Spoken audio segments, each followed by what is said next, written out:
السلام علیکم۔ لیسن 3 میں خوش آمدید۔ لیسن 3 جو ہے it will be comprised of حروف۔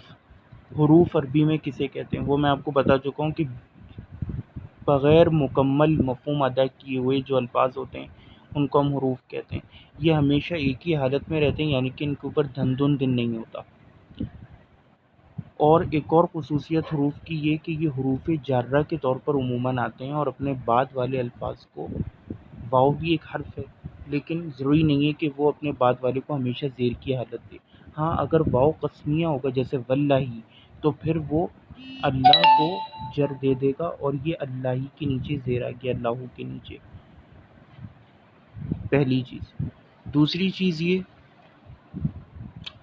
کہ حروف میں سے ایک ہوتے ہیں حروف جارہ۔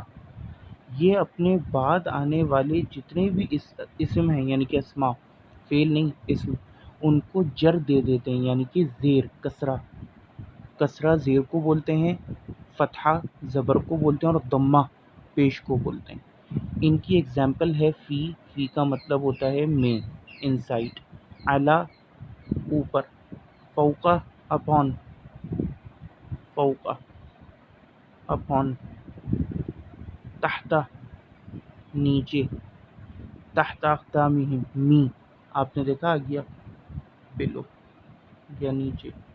اسی طرح عن، من کا مطلب ہوتا ہے سے، عن کا مطلب فرام، الی طرف، ٹورڈز۔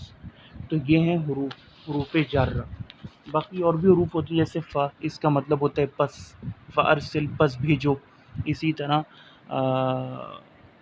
وہول، اب وہ یہاں پہ واو جو ہے یہ عاطفہ ہے، یعنی کہ اینڈ کے معنی میں، تو یہ اپنے بعد والے اسم کے اوپر کوئی بھی اثر نہیں ڈالے گا۔ والسلام علیکم۔